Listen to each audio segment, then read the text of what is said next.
telespettatori di Gold 78, ancora una volta la buona serata e ben ritrovati su 7 Gold, appunto perché arriva l'appuntamento con Penalty, tutto il calcio di cui il calcio vero non parla mai. Siamo in diretta tutte le domeniche a partire dalle ore 19 sino alle ore 21 e poi in replica anche intorno alle 22, 22:15. Da non dimenticare, perché è molto seguita, anche la replica del lunedì sera a partire dalle 23:30. Parliamo solo ed unicamente di calcio dilettantistico, dal campionato di Serie D sino alla prima categoria.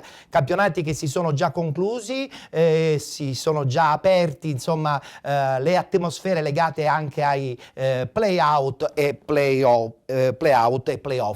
Naturalmente andiamo subito a presentare, intanto, per incominciare, il nostro primo ospite, un ospite assolutamente importante, perché chiaramente con lui parliamo soprattutto di eccellenza. Parliamo di eccellenza, ma soprattutto parleremo anche del percorso della squadra che quest'anno ha partecipato al campionato di eccellenza, ovvero del Real Avola, una società in provincia di Siracusa che ha, insomma, disputato un campionato abbastanza travagliato. Sarà lui stesso giustamente a parlarci di questa stagione. Salutiamo naturalmente Salvo Castorina. Ciao Salvo, ben trovato.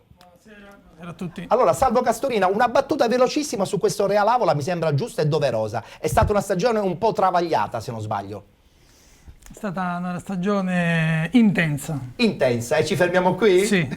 Però senza striscia polemica? No, assolutamente. Abbiamo raggiunto gli obiettivi che certo. Poi da dicembre avevamo voluto fortemente, e quindi da questo punto di vista è una stagione positiva. Poi se dovessimo raccontare dal primo giorno sarebbero altri discorsi da fare, però meglio di no. Certo, assolutamente. Allora, iniziamo come al solito il discorso legando il tutto alla Serie D, e quando parliamo di Serie D parliamo anche di risultati, perché oggi si è disputata la penultima giornata di campionato, oggi la 16ª giornata, oggi domenica 30 aprile 2017. Questi gli incontri che si sono disputati con questi risultati: Turris Pomigliano 3-3, Rende Castrovillari 1-1, Gladiator batte Cavese 1-0, Aversa Normanna Città di Gragnano 0-0, San Cataldese batte Due Torri 3-0 a Tavolino, Palmese batte Frattese 3-0, Sarnese batte Sersale 1-0 fuori casa, Igea Virtus batte Roccella 4-0 ed infine vittoria ennesima, devo dire, della Sicula Leonzio, addirittura questa settimana fuori casa a Gela per 3-1 contro il Città di Gela. Come tutti ben sanno, ormai, diciamo, la stagione in Serie D si è conclusa abbondantemente. Guardiamo lo stesso della classifica, che ha comunque già festeggiato da qualche settimana il successo della squadra di Leonardi. Classifica che vede in testa la Sicula Leonzio con 76 punti, addirittura allunga, Igea Virtus 65, Rende 63 insieme alla Cavese, 59 punti per la Palmese, 53 punti per il Città di Gela, 50 punti per la Frattese, 48 punti per il Gladiator, 47 per la Turris, 45 punti per il Città di Gragnano, 43 Pomigliano, 42 San Cataldese, Aversa Normanna 40 punti, Roccella 36, Sarnese 32, 29 punti per il Castrovillari, 13 punti per il Sersale ed infine 4 punti per il Due Torri. A questo punto diamo lettura anche di quella che sarà l'ultima giornata che si disputerà per quanto riguarda la regular season in Serie D, domenica prossima, domenica 7 maggio. Eccolo qua il tabellino degli incontri: Due Torri Aversa Normanna, che come tutti ben sanno non si giocherà, in quanto il Due Torri è stato già escluso abbondantemente da questo campionato parecchi mesi fa. Sarnese Città di Gela, Roccella Gladiator, Frattese Egea Virtus, Castrovillari Palmese, Città di Gragnano Rende, Pomigliano San Cataldese, Cavese Sersale ed infine Sicula Leonzio, che chiuderà in casa la sua stagione contro la Turris. Prima di andare a parlare subito della partita vinta dalla Sicula Leonzio in quel di Gela, una battuta veloce anche con Salvo Castorina su questo campionato straordinario, devo dire, della Sicula Leonzio. Sì, ha fatto campionato a sé, la proprietà, i direttori sono stati bravi a questo punto a cambiare il tecnico, anche se comunque Sebbi aveva fatto un grande lavoro fin quando è stato in sella. È vero. E poi col mercato dicembrino hanno inserito quei 2 o 3 giocatori che ti fanno la differenza, che sicuramente sono stati il valore aggiunto, e da lì è stata una cavalcata. Una battuta veloce anche sulla prossima stagione, come vedrai secondo te il percorso? Come sarà il percorso della Sicola la prossima stagione, partendo già da adesso secondo te? Il presidente è ambizioso, io non ho il piacere di conoscerlo, però mi dicono così, i risultati lo dimostrano. È vero. Ha uno staff che lo segue, uno staff che ha voglia di continuare a... Quindi sei ottimista anche per la prossima stagione? Sì, sì, ma sarebbe una follia dover fatto tanto fare da Cenerentola in Lega Pro. Io credo che continueranno a stupire. È vero, non credo proprio. Allora, se non sbaglio, dovremmo avere il collegamento con Enzo Sortino, che ha seguito per noi questa vittoria della Sicola Leonzio a Gela. Pronto Enzo? Sì, buonasera Ettore. Buonasera, allora Enzo, un'altra ennesima vittoria a Gela, un'altra ennesima vittoria in un tabellino che vede ancora sempre più protagonista questa squadra guidata da Cozza. Come è stata la partita? Una partita volendo assolutamente da fine stagione, credo. Una partita veramente intensa, anche se da Leonzio non potevo più chiedere nulla a questo campionato. È stata una partita vibrante, tant'è vero che ci sono stati, oltre ai 4 gol durante la partita, una traversa da parte di Evola del Gela ed un gol annullato ad Alessandro Randes. Dunque, per dire che la partita è stata vivace, anche se la Leonzio, c'è da sottolineare, ha schierato alcune seconde linee, e seconde linee non si possono chiamare, visto che è stato per primo a passare in vantaggio. Credo che sia giusto, no? Dare spazio anche a quelli che hanno giocato poco, dato che ormai il campionato è stato definito da qualche settimana. Certamente, la Leonzio a quest'ora, senza l'interruzione di Renze, quest'oggi conterebbe 17 vittorie consecutive. E sono veramente tante, molte. Sì. Allora, domenica c'è la chiusura con un'altra festa? Farete un'altra festa? Si suppone, perché la gente vuole vedere del bel calcio e dunque le tribune si riempiranno sicuramente. Bene, allora saremo anche noi di Penalty presenti con insomma, la tua figura, ma soprattutto ancora una volta cercheremo di carpire quelli che possono essere a questo punto gli obiettivi anche per la prossima stagione per la squadra del presidente Leonardi. Io so che questa sera deve essere ospite tuo, lo stiamo aspettando, Davide Mignemi. Ha detto che sta arrivando. Chiedere qualcosa in più per la prossima stagione, ma già ti posso assicurare e dire che a Lentini fervono i lavori sia in tribuna che in società per stabilire da farsi al meglio per la prossima stagione. Benissimo, vedremo se riusciamo ad avere insomma il nostro caro Davide Mignemi qui in studio, così insomma ci darà qualche risposta, qualche anche interrogativo che è sorto un po' a tutti gli addetti ai lavori. Grazie Enzo! Grazie a te Ettore per lo spazio che mi concedi. Assolutamente. Appuntamento con Enzo la prossima settimana. La Leonzio giocherà in casa con la Turris. E dato che parliamo di Leonzio, dato che parliamo di questa straordinaria cavalcata per la squadra guidata da Cozza, dedichiamo i prossimi minuti ad una clip bellissima, straordinaria per la Sicola Leonzio. Just stop your crying, it's a sign of the times. We gotta get away from here. We gotta get away from here.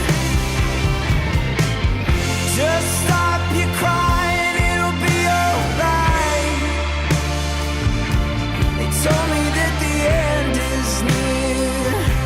We gotta get away from here.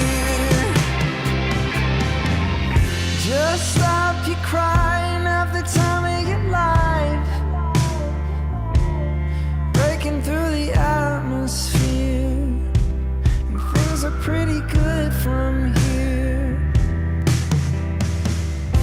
Remember, everything will be alright. We could meet again somewhere far away from here. We never learned we've been here before. Why are we always stuck and running from the bullets? The bullets. We never learned we've been here before.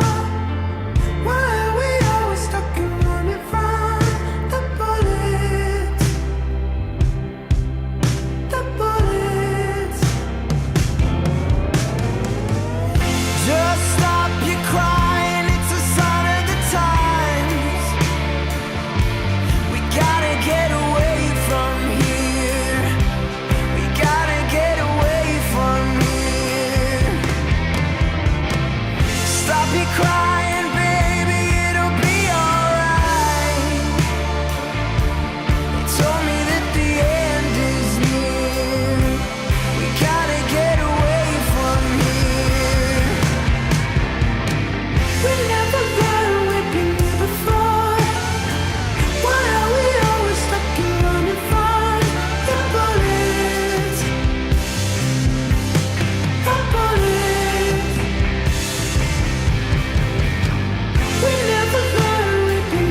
Un doveroso omaggio dunque alla Leonzio, alla Sicola Leonzio, che ha dominato sicuramente alla grande questo girone I del campionato di Serie D e meritatamente la prossima stagione disputerà un campionato importante tra i professionisti. Ci ritorno dopo parecchi anni.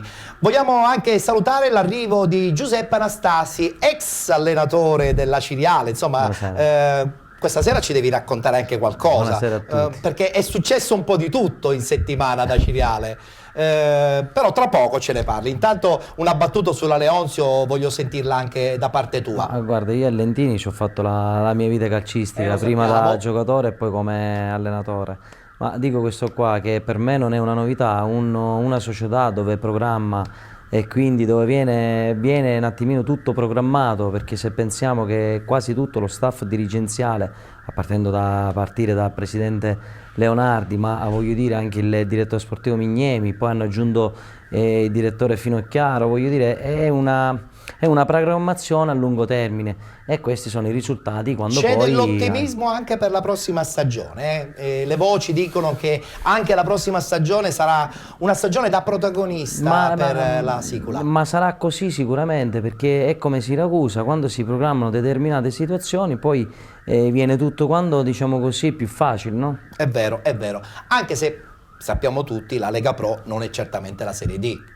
No, non è la Serie D, però secondo me... Tu la Serie D l'hai vinta e sai benissimo che differenza, che gap anche quasi tra secondo me hanno tutti i presupposti per fare bene, ripeto, perché la programmazione parte dalla base. Benissimo, e allora con questo ottimismo chiudiamo la parentesi dedicata alla Serie D e passiamo all'eccellenza. Oggi si sono disputati i play-off e i play-out, però si sono disputati soltanto nel girone B, perché nel girone A ci sono stranezze riguardanti alcuni ricorsi. Intanto possiamo far partire la clip con l'attuale classifica del campionato di eccellenza del girone A, un girone A che ha visto il dominio della Paceco per buona parte della stagione. La classifica si è conclusa appunto con il Paceco in testa con 62 punti, il Troina con 56, Folgore con 51, 48 per il Riviera Marmi insieme al Dattilo, Alba Alcom con 47, Licata con 42, Mazzara 41 insieme alla Parmoval, 40 punti per la Nissa,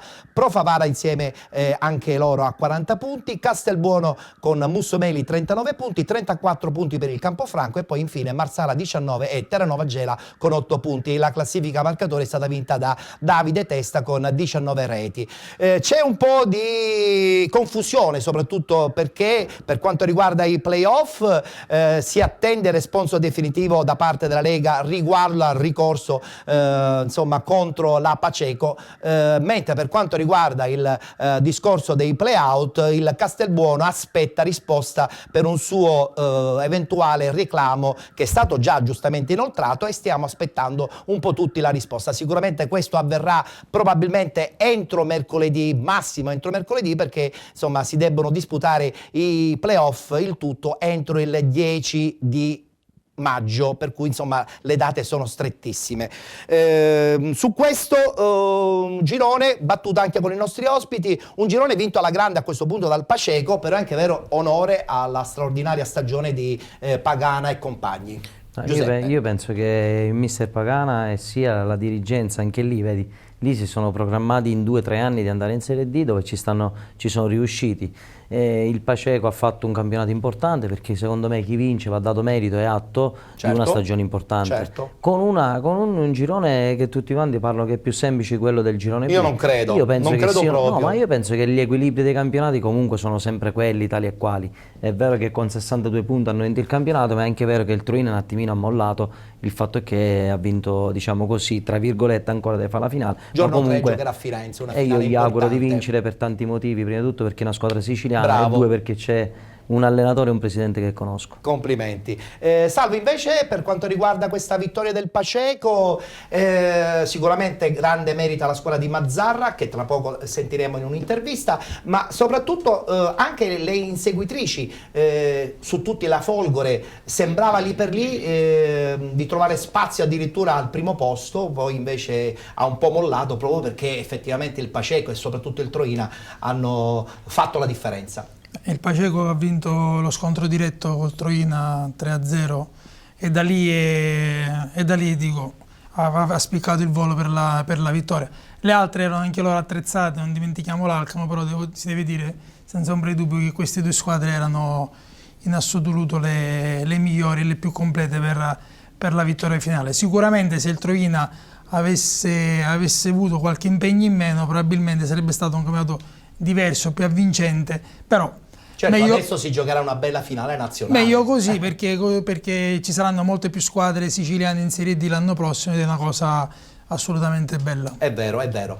Il prossimo anno il Paceco attualmente, però si aspetta a questo punto il responso della Lega, ma noi siamo dell'idea che sicuramente la classifica non verrà stravolta. Il Paceco il prossimo anno disputerà il campionato di Serie D, c'è stata grande festa mercoledì proprio dopo la vittoria contro la Nissa. Guardiamo le interviste realizzate da Calcedonio Iacuzzo. Emozione indescrivibile, anche se ero sicuro, anche se non avevo dormito tutta la notte, però ero sicuro, neanche io, sicuro che noi vincevamo, e quante ti dicevo, stavamo tranquilli che noi la partita la vinciamo. È stato un anno molto, molto pesante, soprattutto perché siamo stati attaccati mediaticamente e da consorelle che secondo me in questo campionato non ci stanno assolutamente, ma ci hanno attaccato per tutto l'anno.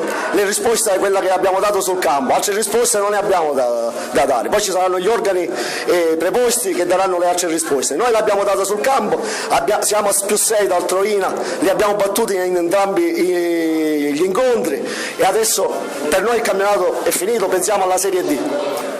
Noi eravamo iniziati per fare un campionato di salvezza, ci troviamo qui a festeggiare la Serie D che per un centro come Paceco piccolissimo che si è fatto avanti a forza di sacrifici dell'amicizia di un pugno di dirigenti che hanno tirato la carretta per diversi anni, cioè raggiungere questo traguardo è motivo di orgoglio per il presidente, il fratello, per tutti i dirigenti, ma soprattutto per Paceco che è un piccolo centro, e questa D significa una rivincita a livello sociale per tutta la popolazione.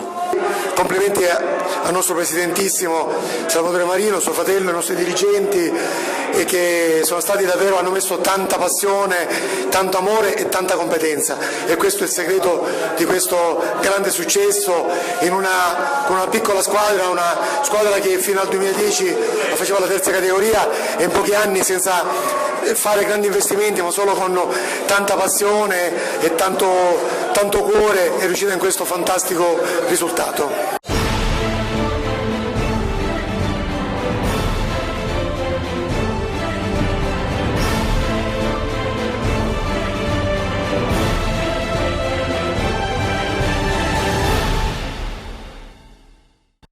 Stagione trionfante dunque per quanto riguarda il Paceco. Giuseppe, vedo un mister molto contento, carico. Beh, d'altra parte la conclusione di una stagione con una vittoria finale e tu ne hai vinti di campionati, è bellissimo. È giustissimo che abbia questa voglia di parlare e quindi di farsi sentire. Poi effettivamente è vero, Paceco è un paesino piccolino, raggiunge degli obiettivi così importanti, comunque fanno sempre piacere. Assolutamente.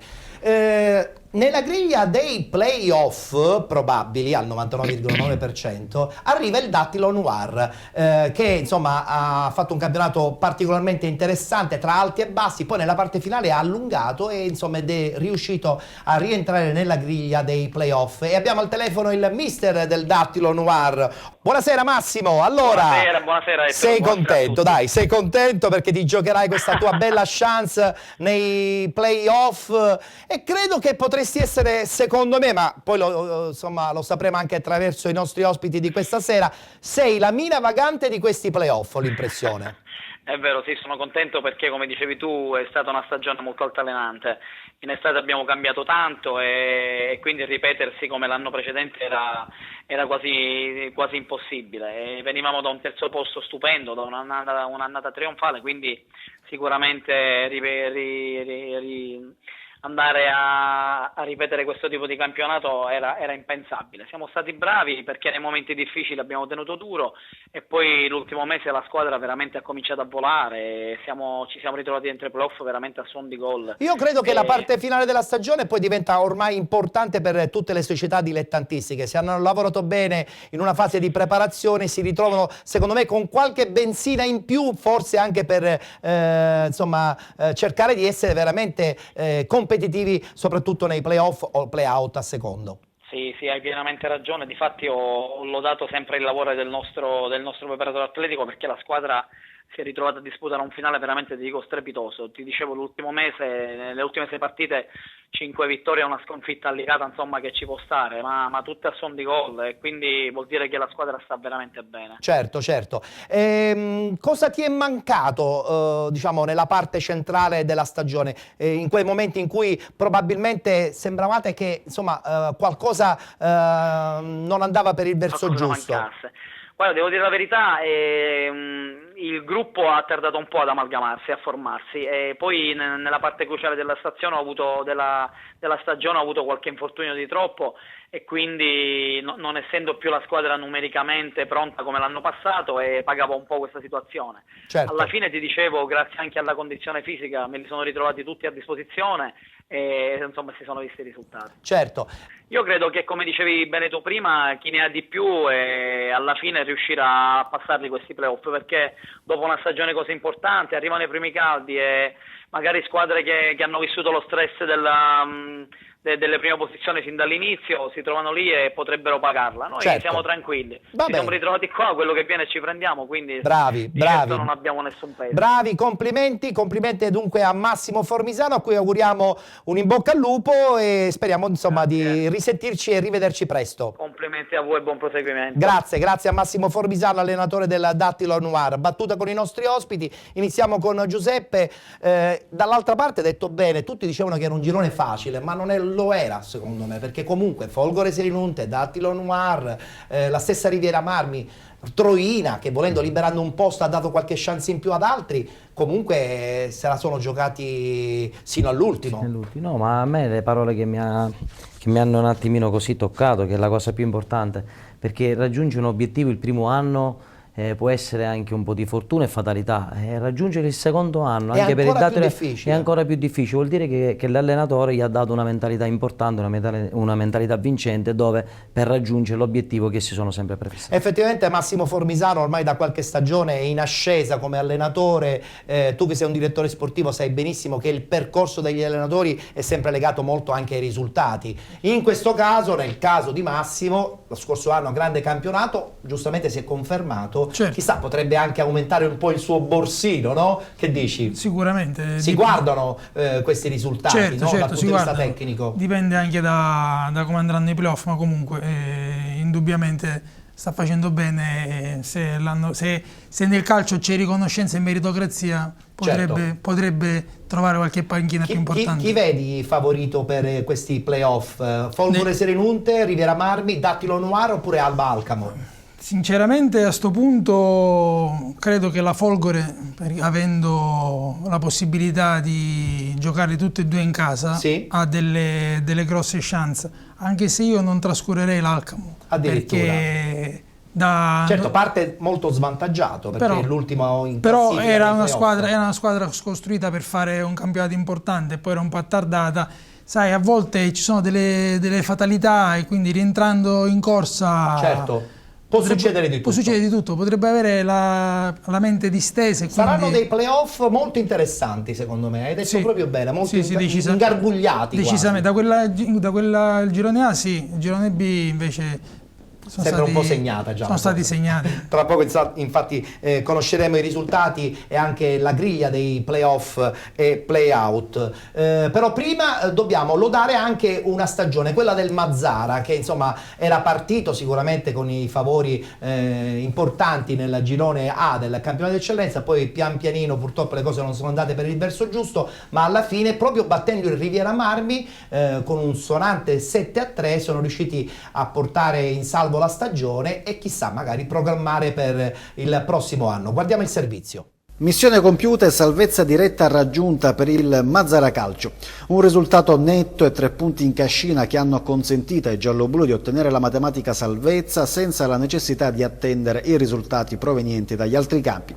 Quella vista ieri a Custonaci è stata una partita ricchissima di episodi. La cronaca del match inizia al 5° minuto con il gol del vantaggio degli ospiti. Rosella controlla in aria il pallone e crossa al centro dove il ben appostato Lococo di testa trafigge Grimaudo. Il vantaggio degli ospiti però dura soltanto 3 minuti. All'8° Manfred scatta sul filo del fuorigioco e di prima intenzione trafigge Di Carlo per il gol del pareggio. La partita scorre via fino al 27° quando il Mazzara torna in vantaggio. Rosella entra in area e viene atterrato per il signor Roberto Mucera e calcio di rigore. Sul dischetto va capitano Raffaele Palazzo che spiazza Grimaudo. 2-1 per i gialloblu e grande festa tra i giocatori in campo. Passano 5 minuti e il Mazzara si porta sul 3-1, i canarini recuperano palla, Rosella viene favorito da un rimpallo e dal limite d'aria lascia partire un gran tiro che si insacca alle spalle di Grimaudo. Al 37° il Mazzara segna ancora, cross dalla sinistra di Criscito, Lococo controlla, si gira e di destro non lascia scampo ancora a Grimaudo. Il risultato resta ferma sul 4-1 a favore del Mazzara che poi però dilaga dal 28° al 35° minuto. Al 20° contropiede fulminante dei canarini, Giordano ha una prateria davanti a sé e segna il gol del 5-1 dopo una prima respinta di Grimaudo. Passano 2 minuti e arriva anche il 6° gol, grande azione personale delicata che si presenta davanti al portiere della Riviera e lo trafigge con un tocco preciso.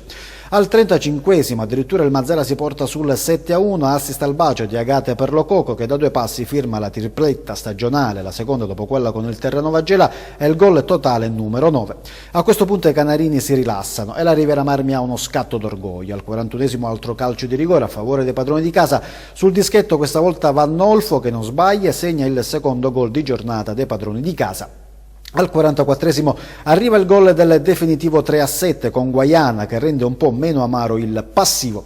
È l'ultima azione del match, al triplice fischio finale il Mazzara festeggia la meritata salvezza e i calciatori vanno a ricevere l'applauso dei tanti tifosi mazzaresi giunti a Custonaci per sostenere la squadra. Sto programmando insieme ad altri dirigenti della società affinché la società forte abbia anche un lato sportivo altrettanto forte. E per me è scontato che Modica sarà il prossimo allenatore del Mazzara. Abbiamo tribolato tanto per varie vicissitudini e per varie sfaccettature. Sicuramente questa è stata la partita più bella, più importante, dove c'era in palio una stagione, c'era misurarsi con un campionato un po' particolare, che lo è stato senza alcun dubbio.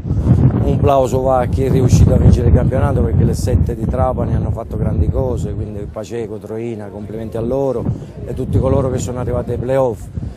Siamo felici per aver dato tutto ciò anche a una città come Mazzara, che spesso è stata assente nel proseguo di questa stagione, ma che nell'ultimo periodo si era avvicinato molto, e soprattutto un ringraziamento a chi ha avuto l'opportunità di darci questa possibilità di fare calcio ancora a Mazzara, che è stato il dottor Franzone con la sua famiglia, e speriamo che dia ancora risposte importanti per quello che può essere il proseguo, con o senza Modica.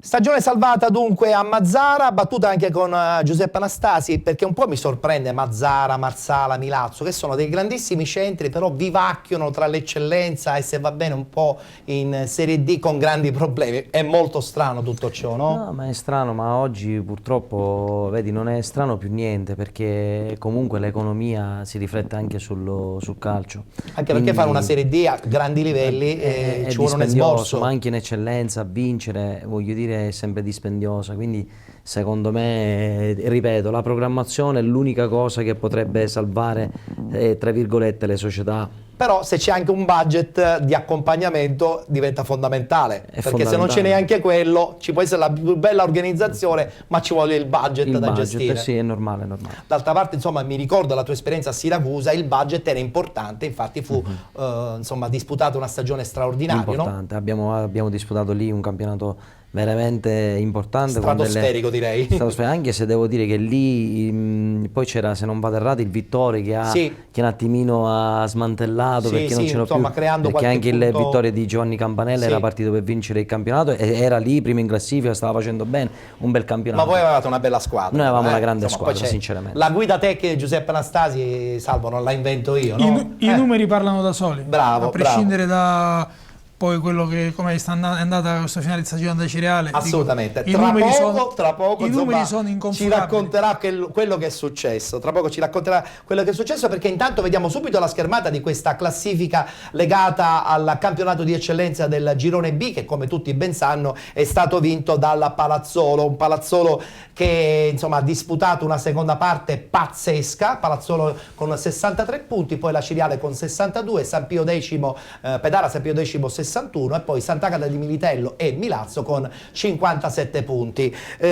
Guardando questa classifica ci rendiamo conto che indubbiamente il Palazzolo è stato una spanna soprattutto nella seconda parte, no? Nel momento in cui tutti dovevano giustamente staccarsi dagli avversari. La classifica marcatori è stata vinta da Antonio Cannavò del Milazzo con 23 reti. Battuta iniziale subito sul Palazzolo, la facciamo con Salvo Castorina. Il Palazzolo, insomma, dobbiamo dare merito alla squadra di Pippo Strano, che ha avuto l'intelligenza di cambiare nel momento giusto, soprattutto nel periodo di dicembre, prendere quei 2 o 3 elementi che hanno fatto la differenza. Poi ci mette l'esperienza giustamente di Pippo Strano ed è venuto fuori un mix, secondo me, micidiale. Il Palazzolo, per come sono andate le cose, ha meritato, anche se io andrò controcorrente, però per me il campionato l'ha perso il Sant'Agata. L'ha perso il Sant'Agata, perché se il Sant'Agata il girone d'andata aveva, non mi ricordo, 6-7 punti sulla seconda, mi pare, non so se era notevolmente avanti. Mi sembra che i punti erano tanti. Se avessero avuto la forza economica di investire e di voler vincere il campionato, sicuramente avrebbero vinto loro. Assolutamente. È anche vero che comunque si deve dare merito al Palazzolo, che con questi 3-4 innesti ha di fatto recuperato tantissimi punti alle concorrenti ed ha meritato. Certo. Se ha vinto vuol dire che ha meritato. Assolutamente. Allora, adesso vi facciamo vedere tra qualche istante la schermata riguardante i playoff e i playout che si sono disputati oggi pomeriggio. Anzi, addirittura si è già giocato sabato la prima semifinale del girone B del campionato di eccellenza. Guardiamo la schermata, dove la Ciriale ha vinto in casa 3-1 contro il Milazzo e il Pedara San Pio X invece oggi pomeriggio, oggi domenica, ha battuto in casa il città di Sant'Agata di Militello. Pertanto la finale sarà Aciriale Pedara San Pio X. Per quanto riguarda i playout, era importante che il Rocca di Capriglione vincesse a Via Grande per salvarsi, ci è riuscito, e quindi Rocca di Capriglione che rimarrà anche la prossima stagione nel campionato di eccellenza, mentre lo Sporting Via Grande di Mister Iemma retrocede in promozione. Da questi risultati cosa si evince, Giuseppe? Che sarà una finale al fulmicotone, anche se però la Ciriale insomma viene da una settimana intensa.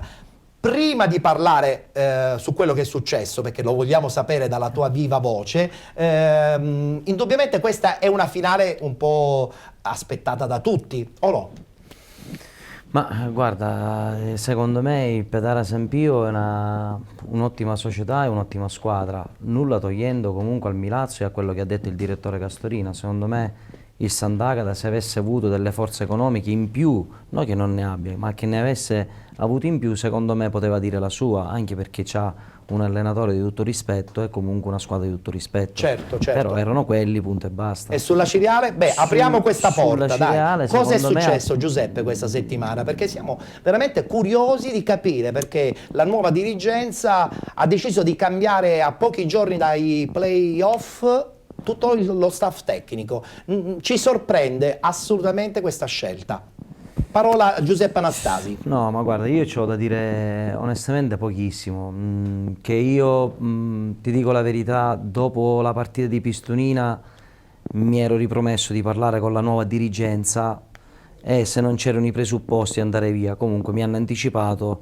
Quindi era nella tua mente proprio di lasciare la squadra ancora prima della... Ma era nella mia mente, allora era nella mia mente, ma era nella mente, oltre lo staff, ma anche dei giocatori, ma c'era una motivazione, non perché i giocatori o l'allenatore voleva andare via, ma perché la situazione era quella in cui ti faceva vivere un po' male.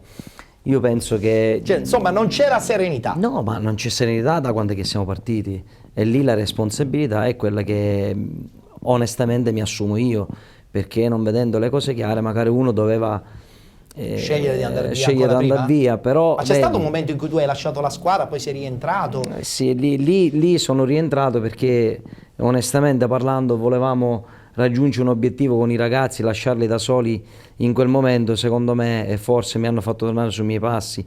Adesso che mi hanno esonerato la parte della dirigenza, comunque diciamo che uno prende, perché nel calcio ci stanno delle cose, no? Ci stanno gli esoneri, ci stanno tutto, ma a prescindere da questo qua io auguro alla Cireale di vincere i playoff, perché ha tutte le possibilità per poterle vincere. Cosa ti è rimasto di questa stagione, comunque travagliata soprattutto nelle ultime 2 settimane?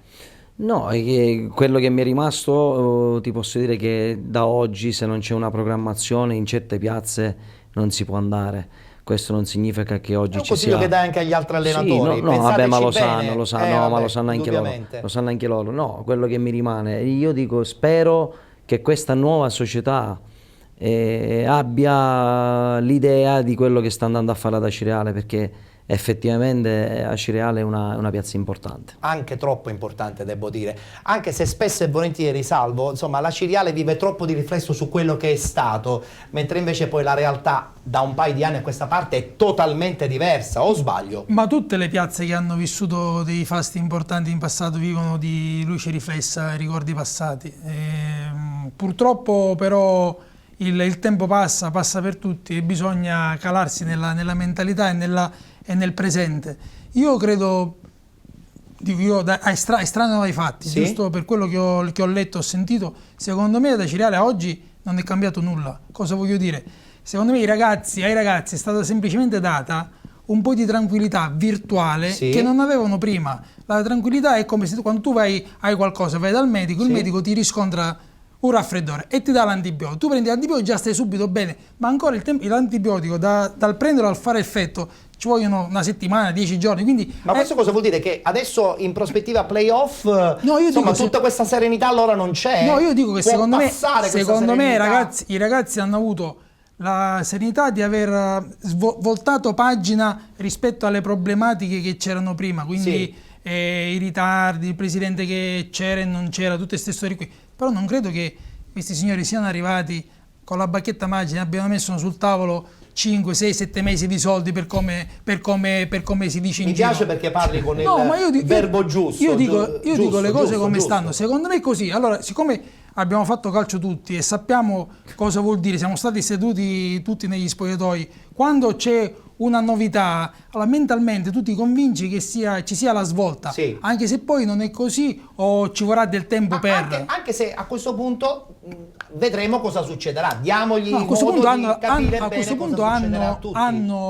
Hanno il dovere e necessità di fare bene, perché gli alibi che c'erano, tra virgolette, che poteva essere l'allenatore, adesso che poteva essere il presidente, che poteva essere il terreno di gioco, i palloni, non ci sono più. Guarda, Dicevi, Giuseppe? Io Salvo dico questo qua, io parto... Allora, innanzitutto secondo me la Cireale, per quello che si è fatto un campionato importantissimo, a prescindere, lasciando perdere i tifosi, che i tifosi vogliono vincere tutte le partite, e quello ci sta, no, ma non solo ci sta, e vengono effettivamente, se uno ci pensa, vengono da 10 anni comunque di frustrazioni veramente intense, dopo una C1 rubata, per loro c'è stato tutto questo movimento, i vari presidenti, anche se sono passati un po' di anni, e sono passati tanti bisogna anni. Anche capire che il tempo fa cambiare molte cose, se sono vere, comunque sempre se sono vere, tu fai due conti, no? Il Messina viene deferito, se tu calcoli chi era a Messina, allora tu dici aspetta un attimino, ma se a Messina viene deferito, come mai succede quella 1 più 1 fa 2? Capito? Sì. Lascia un po' oggi la cosa bella è calcio e tutti oramai, sai cosa c'è anche lì il silenzio, no? Ma sì, mi sta anche bene il silenzio, però poi ci vogliono... qualcuno si deve assumere le sue responsabilità. Allora ieri ero allo stadio, sono arrivato un po' prima perché a me piace comunque gustare la partita a 360 gradi e e l'amore che i tifosi mettono per quella maglia sarà è una cosa certo, eccezionale. certo. Io spero per loro che le cose cambino, perché veramente, allora, sono passati dal non andare allo stadio, ieri lo hanno riempito, cioè era bellissimo, gente lì che viveva proprio intensamente quella partita, perché siete che hanno un amore sviscerale, è vero, è vero. Colpo di scena in eccellenza, perché il presidente Gallo dello Scordia si è dimesso e noi, insomma, questa notizia è arrivata praticamente nella serata di ieri. Ci mettiamo subito in contatto con Lorenzo Gugliara, che è l'addetto stampa dello Scordia, e lui, insomma, ci potrà dare qualche chiarimento, quello che è successo a Scordia, perché questo cambio, soprattutto che cosa succederà adesso dopo, insomma, l'uscita del presidente Gallo. Abbiamo Lorenzo Gugliara al telefono. Pronto, Lorenzo?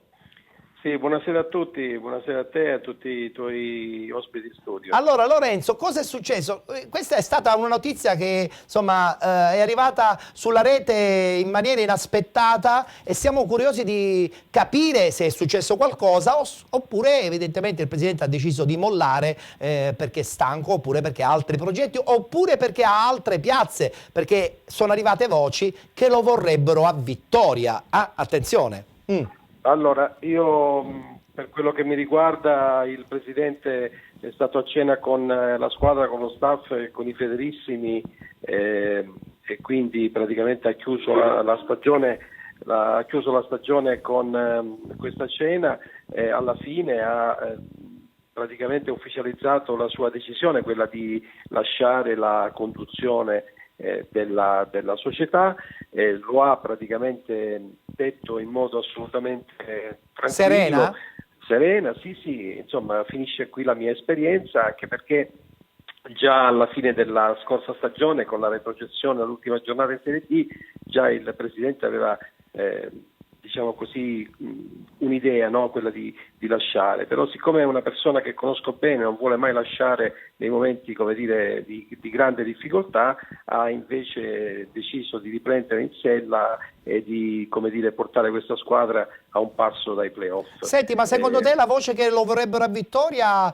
è una voce di corridoio oppure insomma smentiamola categoricamente? No, allora questa è una voce assolutamente infondata, se ne è parlato sempre, ma il presidente Rosario Gallo, che tu hai anche sentito oggi al telefono, sì, è vero, e hai sentito anche al telefono, ha deciso di chiudere con il calcio per un motivo molto semplice, perché in questi 4 anni non ha lesinato energie finanziarie nei confronti di questa società, è vero. Ha messo tutto di tasca sua e alla fine praticamente ha come dire, onorato ogni giocatore, pagandolo fino alla fine, diciamolo così, con il rimborso spese, chiamiamolo ipocritamente così, e poi alla fine insomma ha deciso di dire ai giocatori che finisce qui, perché non voglio illudervi, non voglio iniziare una stagione. Diciamo che è una scelta elegante e su questa insomma diamo merito al presidente. Ma adesso a Scordia cosa succederà?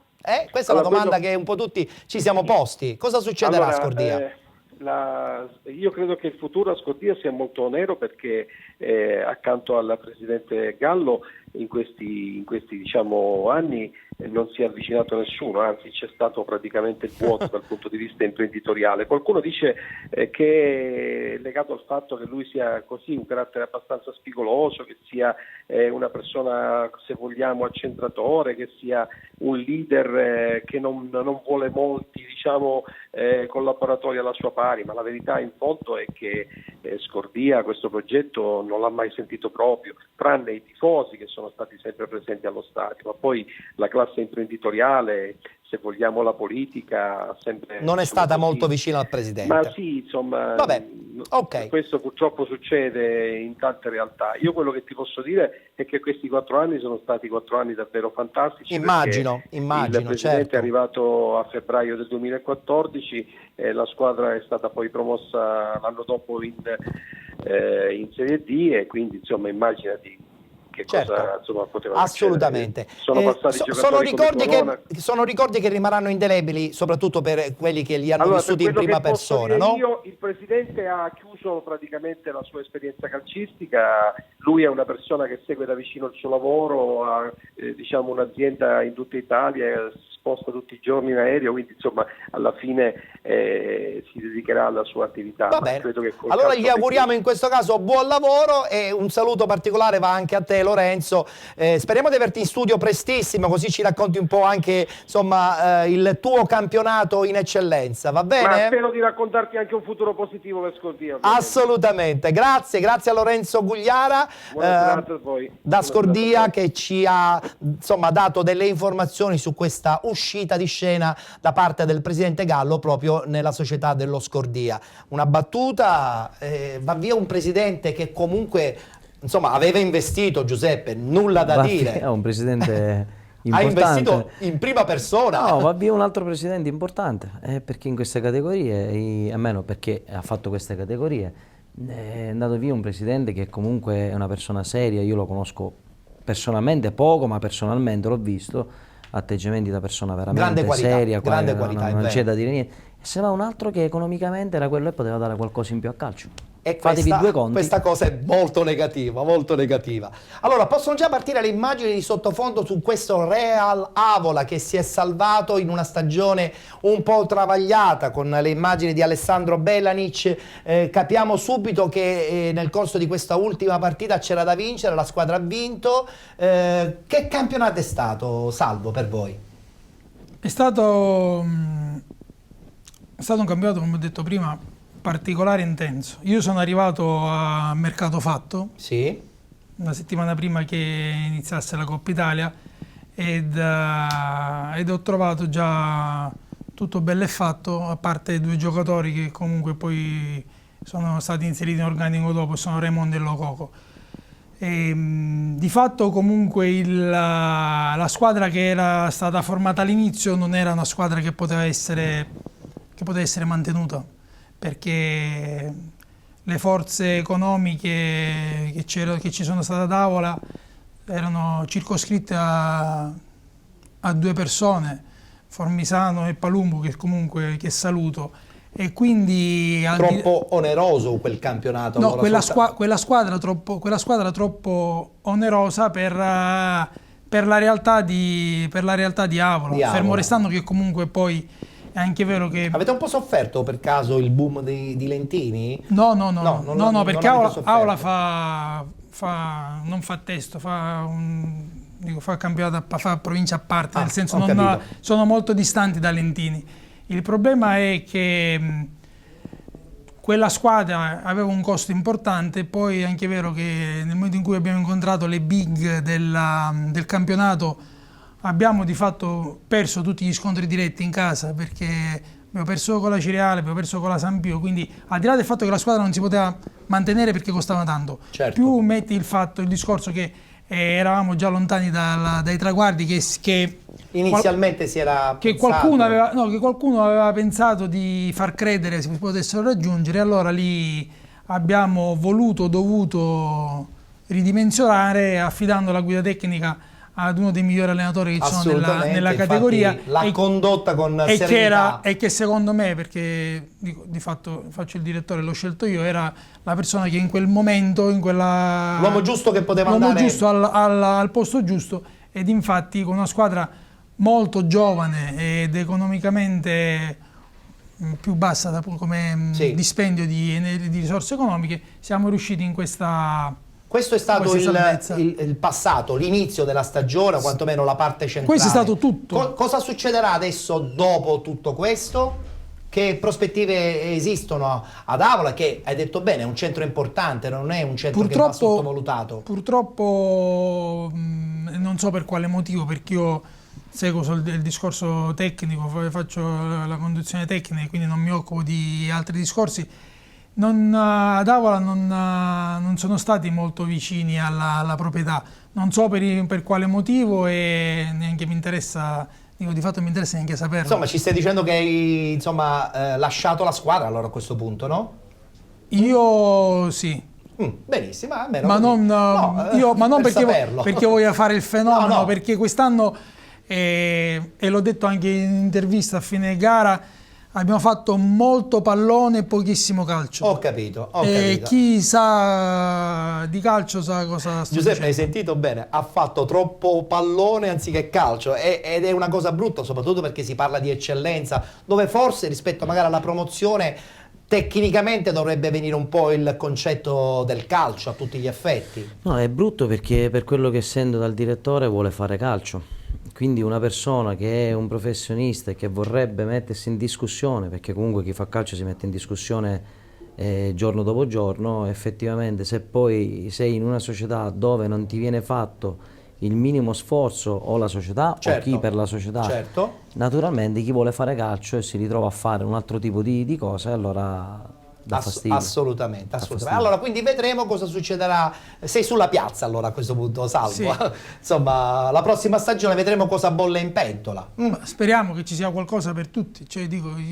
Sperando che arrivino anche un po' di finanziamenti, qualche presidente che è pronto a investire in progetti anche dal punto di vista economico. Anche perché, sai cos'è il discorso? Che Gallo è andato via da Scordia, la proprietà, la parte siracusana dell'Avola probabilmente andrà via da Avola.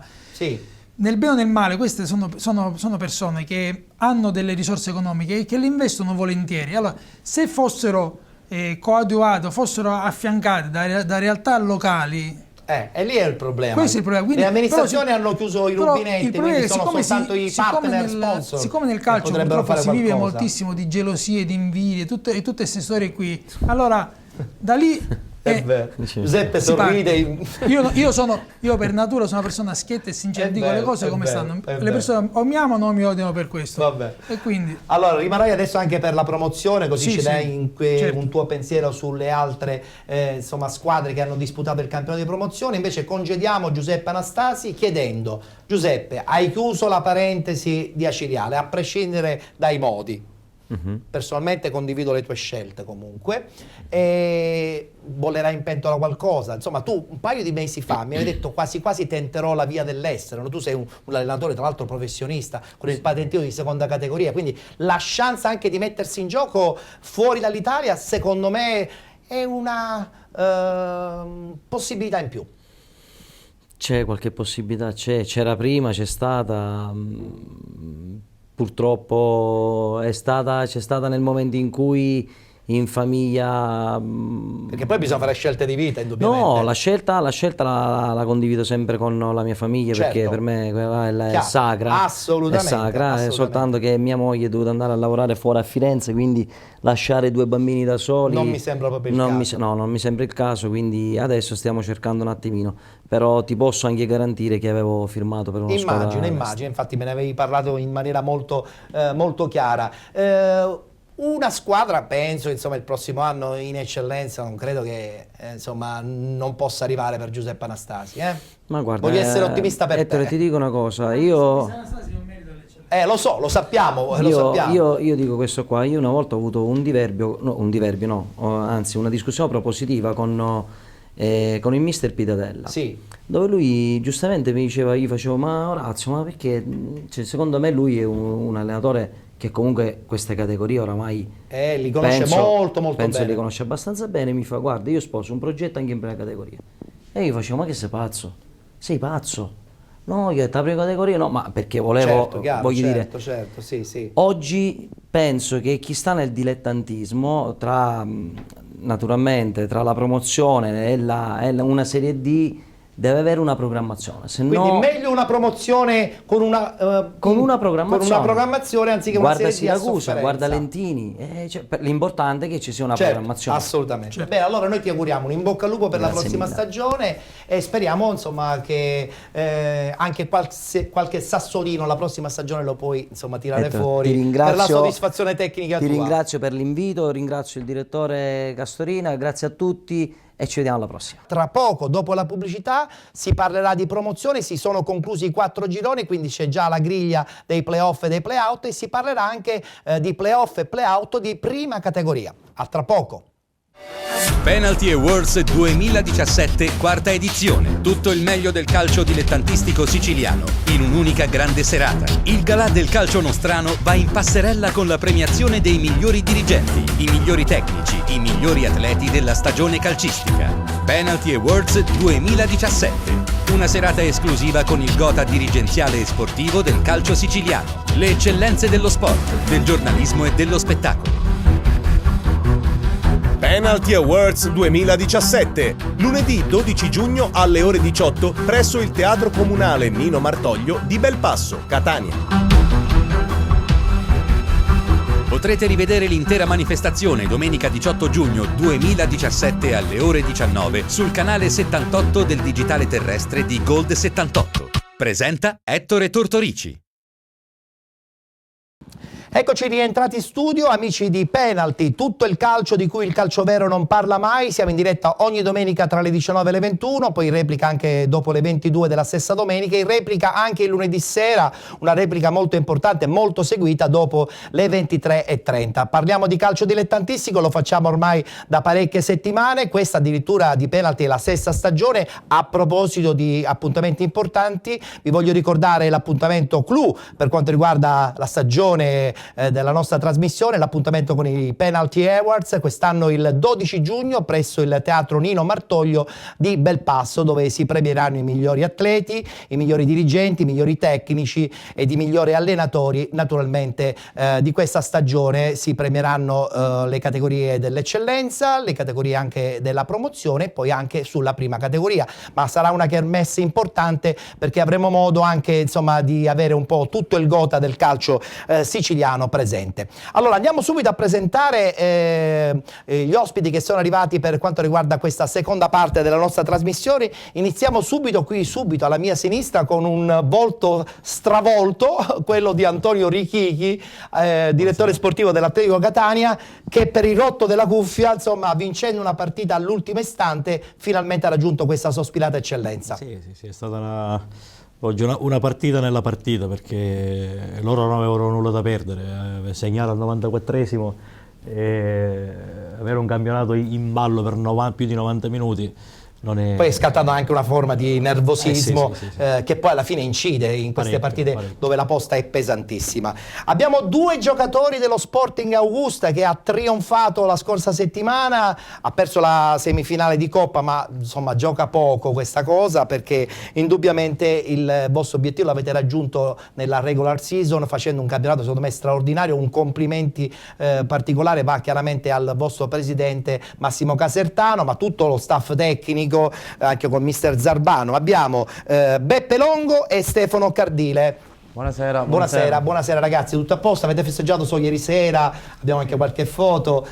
Stagione importante la vostra, Anche se direi che la Coppa ci interessava anche. Vabbè, però accontentiamoci anche del fatto che il prossimo anno siete in promozione. Che era l'obiettivo prefissato all'inizio stagione. Benissimo, siamo contenti. Sei contento, Salvo, sull'Augusta? Tu insomma hai un ricordo tuo particolare con Augusta, se non sbaglio.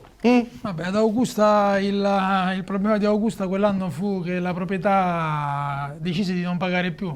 È vero. Perché quella squadra per la categoria era un lusso. Uno dei giocatori gioca in Lega Pro ora, Ciccio Bertolo, no? Sì, è vero. Quindi. Allora parliamo di promozione, lo facciamo subito con il girone A. Si è conclusa chiaramente questa 15ª giornata, oggi domenica 30 aprile 2017. I risultati sono i seguenti: Partinico Audace batte Ares Melfi 1-0, Sera di Falco Atletico Ribera 2-2, Raffadali batte Campobello 2-1, Canicati batte Casteltermini 3-0, Gattopardo batte 5 Torri Trapani 1-0, Salemi batte Libertas 2010 2-1, Nuova Sancis batte Camarat 4-2 ed infine Castellammare batte Ravanusa 5-2.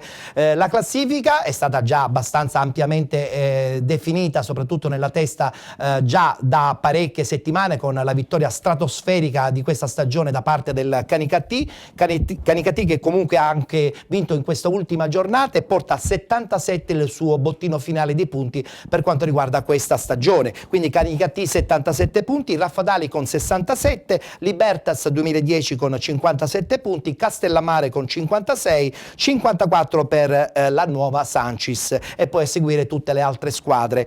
Nella classifica finale sottolineiamo il Casteltermini che abbandona il campionato di promozione essendosi classificato all'ultimo posto, mentre i play-out saranno tra la squadra del Gattopardo e il Cinque Torri Trapani. Per quanto riguarda invece i play-off, il Raffadali disputerà direttamente la finale play-off perché ha più di 10 punti di distacco dalla Nuova Sancis che è ferma a 54 punti, mentre la semifinale che si disputerà la prossima settimana sarà tra la Libertas 2010 e il Castellammare. Sarà un campionato ancora tutto aperto, pertanto il Raffadali potrà avere la sua chance per raggiungere insomma, il campionato di eccellenza la prossima stagione. A proposito di questo girone, sottolineiamo il Canicattì che ha vinto mercoledì la sua partita di Coppa contro il CUS Palermo, ha vinto 2-1, è stata una battaglia, adesso ci sarà la partita di ritorno. Per il Canicattì si potrebbe insomma ventilare la possibilità di disputare la finale di Coppa Italia e quindi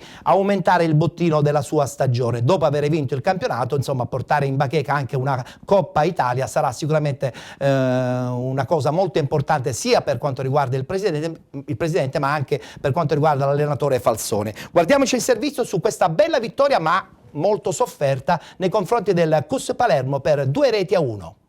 Comincia qui quindi la semifinale di Coppa Italia, sfida d'andata tra il Canicattì e il CUS Palermo, e il CUS Palermo che prova a giocare il primo pallone attaccando dalla sinistra alla destra dei vostri teleschermi, che ha ricevuto da Cardinale. C'è il taglio di Pirrotta, non lo vede, c'è poi quello di Falsone, palla dentro, Pirrotta in posizione regolare, l'accelerazione di Pirrotta che entra in area, si defila troppo, destro alto di Pirrotta, solita accelerazione travolgente di Alessandro Pirrotta. Parte Rizzo col sinistro, c'è quasi la deviazione di Maggio, il pallone arriva centrale tra le braccia di Funari, ancora da Martino, il lancio per Iannello, preciso, Iannello entra in aria, ancora Iannello, va giù, è tutto regolare per il signor Gangi che ci ha pensato un attimo, poi gesto chiaro ed eloquente di rialzarsi, Martino in avanti per Pirrotta che arriva sul pallone prima di Alletto, palla dentro per Martino, si oppone Randazzo col corpo, grande occasione per il Canicattì, ha provato ad impensierire Funari che però non ha corso pericoli, c'è questo calcio di punizione battuto, destro violento, pallone che finisce largo, si fa vedere Pirrotta che restituisce palla a Montanalampo che va al cross, se la lascia sfuggire il portiere, la porta è vuota e Tarantino la mette dentro, errore clamoroso di Giuseppe Randazzo su un cross innocuo, si lascia sfuggire il pallone dalle mani, questa volta e sia attento Falsone, rimette il pallone in mezzo e Tarantino di testa corregge in rete il pallone che tocca il palo, finisce dentro, il Canicattì la sblocca, il Canicattì passa in vantaggio al 41esimo, la firma è di Salvatore Tarantino.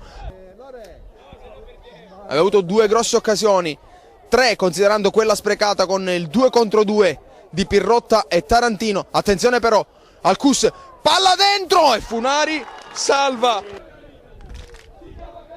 Palla dentro, Pirrotta di testa!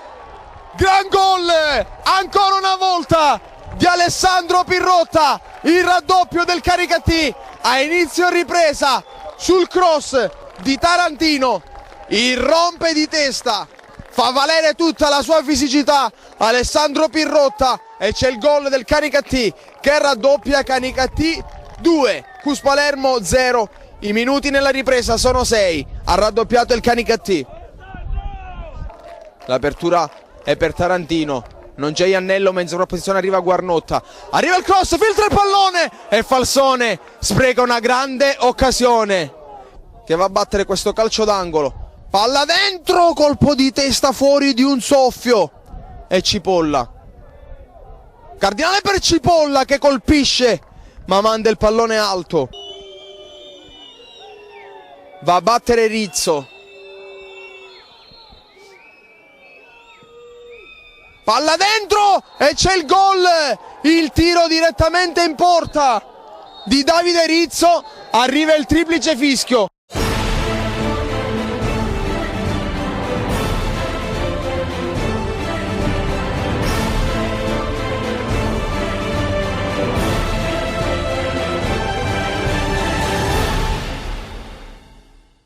Parliamo adesso del girone B che si è concluso ufficialmente la scorsa settimana con la vittoria del Villabate, ma oggi si è giocata l'ultima giornata e si è un po' stabilito anche la griglia dei playoff e anche dei playout. I risultati finali sono i seguenti: Acquedolcese batte Real Finale 4-1, Città di Casteldaccia batte Barcellona Pozzo di Gotto 3-0, l'Iniziativa batte Bolognetta 6-0, Cus Palermo batte Geraci 3-0, Futura Lascari 2-2, Nuova Città di Caccamo batte Città di Gangi 2-1, Sant'Angiolese batte Monreale 5-2 ed infine Villabate batte Sinacra 2-1. A questo punto la classifica è molto chiara già dalla scorsa settimana, con questo Villabate che appunto la prossima stagione disputerà il campionato di eccellenza. Villabate in testa con 72 punti, il Cus Palermo con 68, 59 per la Nuova Città di Caccamo, 57 punti per la Sant'Angiolese, Monreale 40, 39 l'Iniziativa, 38 Real Finale, 37 Acquedolcese, 36 per il Gerasi, 35 per il Futura, 34 Sinagra e Barcellona Pozzo di Gotto e Lascari, 31 punti per il Città di Casteldaccia, 27 Città di Gangi ed infine 12 punti per il Bolognetta. Il Bolognetta, come tutti già sanno, è già retrocesso in prima categoria. Andranno a disputare i play-out il Città di Casteldaccia, che giocherà in casa contro il Città di Gangi. Mentre per quanto riguarda i play-off, Cus Palermo a questo punto già direttamente nella finale play-off di questo girone, mentre invece la semifinale sarà tra la Nuova Città di Caccamo e la Sant'Angiolese. Battuta veloce, la faccio subito intanto anche con Antonio Richichi, insomma campionato di promozione che regala sempre grandi emozioni, il Cus Palermo che perde il big match contro il Villabate, ma che credo che comunque il Villabate, anche perché ha disputato un campionato lineare, continuo, abbia un po' alla fine meritato la vittoria finale di questo girone di promozione. Sì, ma io adesso ho visto la classifica dei primi due gironi e comunque tranne il nostro, i primi tre gironi A, B e C hanno un denominatore comune. Poco fa Salvo Costorina diceva una cosa fra le righe. Le società in questi tornei la fanno da sovrana. Chi ha delle società solide e organizzate, se ci fate caso, fra la prima e la seconda in classifica, sì, 72 con 68 nel caso del Villabate, 4 e poi punti, tutti gli 4 altri. punti, e poi fra la prima e la terza già andiamo nell'ordine di 15-20 punti. Sì, sì. Quindi lo stacco è notevole. Questo credo che sia indicativo. Assolutamente. È stata una stagione straordinaria per il Villabate e allora noi di Penalty vogliamo regalare una clip che insomma è di buon augurio anche per la prossima stagione per la squadra palermitana. Fallo anche tu e come no, si guadagna di più, è comodo, qui nessuno diventa autonomo senza fare un po' il fenomeno. Tutti vogliono un fenomeno, tutti vogliono un fenomeno, ma se poi diventi un fenomeno cadi a terra in contentissimi per la promozione. Però credo che oggi in campo c'erano due squadre che meritavano questa promozione. Mi auguro che il Cus la possa raggiungere tramite i playoff, perché onestamente hanno meritato insieme a noi tutto l'anno, si sono contraddistinti per la forza, per l'organizzazione, quindi noi siamo felici oggi perché ci abbiamo creduto, siamo andati sotto qualche settimana fa, abbiamo recuperato, ci siamo messi sopra e oggi abbiamo conquistato la vittoria che ci dà la matematica promozione, quindi super felici. Per colazione caffè espresso e Malboro, la sera prego da bravo cristiano, Malgioglio, pago carta oro, mangio carte d'oro, dopo cena mi fumo una canna, vacciuolo. Fallo anche tu e come no, si guadagna di più, è comodo, qui nessuno diventa autonomo. È stato un gruppo che mi ha favoloso, lo dedico a tutto il Villabate Calcio, perché sinceramente a 40 anni, 39 quasi, mi hanno dato gli stimoli giusti per poter vincere questo campionato, quindi sono contento per me perché, ripeto, alla fine era iniziata per gioco e abbiamo vinto il campionato. E sono contento per i ragazzi perché molti di loro ci tenevano in modo particolare e aver contribuito a questa gioia mi fa stare bene. Fallo anche tu e come no, si guadagna di più, è comodo, qui nessuno diventa autonomo senza fare un po' il fenomeno. Tutti vogliono un fenomeno, tutti vogliono un fenomeno, ma se poi diventi un fenomeno cadi a terra in questo domino. Frate fammi fare il fenomeno, frate fammi fare il fenomeno.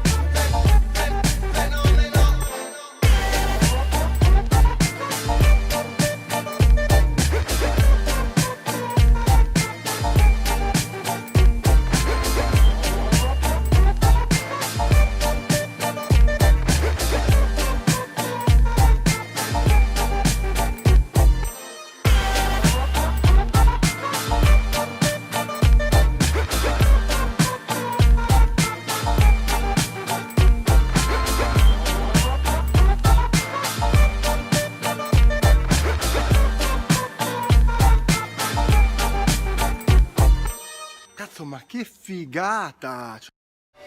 Penalty Awards 2017, quarta edizione. Tutto il meglio del calcio dilettantistico siciliano in un'unica grande serata. Il galà del calcio nostrano va in passerella con la premiazione dei migliori dirigenti, i migliori tecnici, i migliori atleti della stagione calcistica.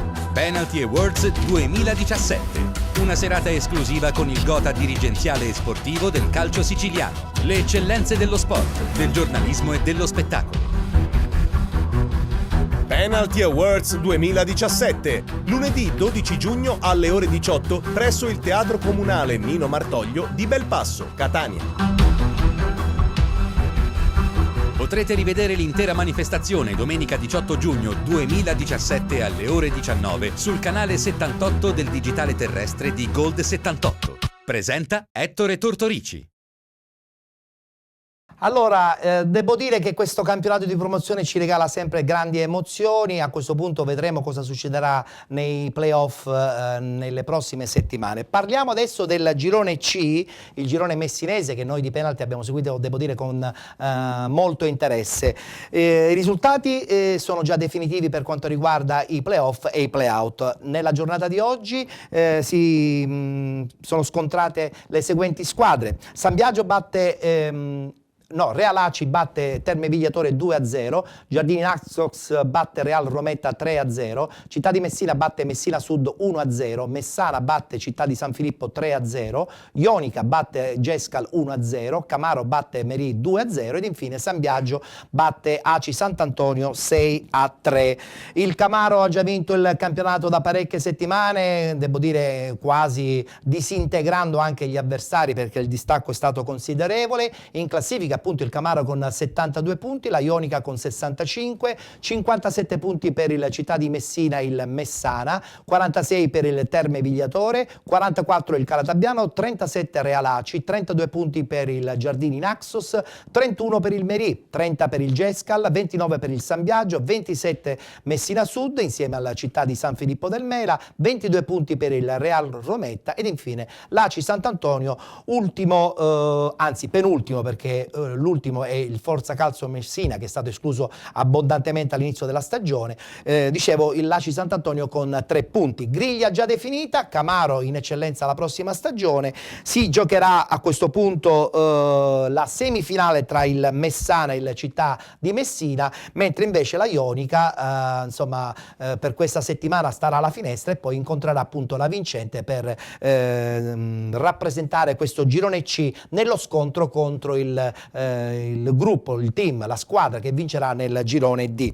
Per quanto riguarda i playout, devo dire che l'Aci Sant'Antonio avrà ancora un'altra chance per cercare di salvarsi, Salvo, seppur ultimo con 3 punti, con il gioco ingarbugliato dei playout che non disputerà con il Real Rometta, però tenterà una chance poi con il playout dell'altro girone. Contro la perdente di Rinascita Nitina e Città di Mascalucia. Insomma, sarà ancora una volta una conferma che spesso e volentieri la Lega è un po' tortuosa nella definizione della griglia dei playout, dà tutti la possibilità, una chance di salvarsi. Il problema è che secondo me dovrebbe pensarci a priori e quindi realmente capire quali sono le società che hanno una forza economica discreta, decente. Beh, la 62 devo dire che già dall'inizio della stagione lasciava già a desiderare. Appunto, ma dico se tu consideri che in ogni campionato c'è sempre nel girone D il Città di Adrano è sparito, nel girone C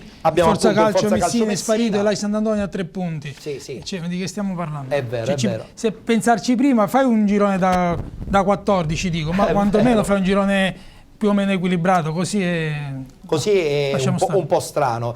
Sono trasferte strane, no? Che poi spesso e volentieri si trova una squadra a giocare contro una che è quasi accampata, no? Cioè che si raccoglie la domenica per disputare la partita ed è un po' sbagliato questo, no? Si passano in parte anche i campionati. È vero. Si passano in parte i campionati perché il fatto di giocare appunto non numericamente con squadre a 14 o 16 rischi di stare fermo 2 settimane. rischi, che secondo me poi è la cosa più importante. Io parlo un po' da sentimentalista in questo caso, perché a Sant'Antonio non dimentichiamo che è una società storica dove ha fatto la Serie D, ha fatto l'eccellenza tanti anni, quando veramente l'eccellenza aveva un altro tasso tecnico. E vederla lì un pochino no, stai calmo, perché già è stata una giornata un po' travagliata quella tua, abbastanza. L'amarezza ulteriore per l'ACI Sant'Antonio in questo momento mettila da parte. Beppe, dello Sporting Augusta, insomma l'Augusta il prossimo anno disputerà un campionato di eccellenza, mi auguro, di promozione, chiedo scusa, mi auguro che insomma il presidente abbia le idee ben chiare e non faccia la fine come qualche altra società che quest'anno a metà campionato aveva già mollato. Io non credo, perché ho avuto il piacere di conoscere una società abbastanza solida, con degli obiettivi, e finora credo che assieme a quelle poche società che ci sono, è una di quelle che ne fa parte. Indubbiamente. Stefano, invece la prossima stagione farete il derby a questo punto contro il Megara Augusta. Credo che sarete inseriti entrambi nello stesso girone, anche per una questione di praticità, no? Penso di sì. Giocheremo questo derby con il Megara.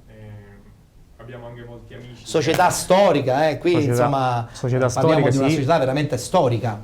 Sì, anche se è stata fondata da... Certo, sappiamo benissimo il suo percorso, però il nome è rimasto, quindi la storicità c'è. La cosa particolare e affascinante è che ci sono molte persone di Augusta, sia nello Sporting che nel Megara. Bene. Perciò sarà bello poi affrontare magari amici o compagni. Assolutamente. L'unico problema è il campo. L'unico problema è non avere il campo. Sul campo, insomma, stendiamo un velo pietoso, perché io mi auguro che veramente l'amministrazione faccia dei miracoli, organizzi un campo, bonifichi eventualmente la vecchia struttura, investa dei soldi, perché non è possibile. È paradossale, Salvo. Io rimango allibito al pensiero che ci sono 2 squadre in promozione, a prescindere da quelli che sono le loro dirigenze. Al di là della struttura esterna, ma proprio internamente, il terreno di gioco è pazzesco, è pazzesco. Allora, è il momento di parlare del girone D, risolleviamo l'animo anche al nostro Antonio Richi, che è il direttore generale dell'Atletico Catania. Una battuta veloce: cosa è successo? Dovevate vincere, avete vinto al 94esimo. Sembrava tutto facile? No, il discorso è che noi non siamo stati brillanti come le altre volte. Sicuramente ha giocato un po' la tensione, avrà giocato un po' la paura di sbagliare. Di contro abbiamo trovato un Città di Catania con il coltello in mezzo ai denti, hanno onorato alla grande è giusto, infatti alla grande l'ultima partita di campionato, non si sono risparmiati in nulla, come è giusto che sia.